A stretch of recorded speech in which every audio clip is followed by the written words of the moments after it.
Download, install, and log in to Mobile Terminal, Android. To begin, visit the Exness website, go to Tools, and click the MetaTrader 4 tab.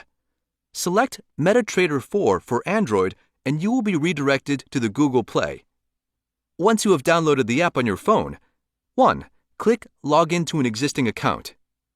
2. In the Enter Company or Server name field, type Exness and choose your server. 3. Enter your account number as your login. 4. Enter your account trading password as your password. 5. Tick Save Password if you wish to keep the password saved on your device. 6. Click Sign In. You can add more than one trading account to your mobile terminal. In your Android terminal, go to Menu, Manage Accounts, Plus, log into an existing account, and enter your account authorization data. Once you've added new accounts, you can easily switch between them.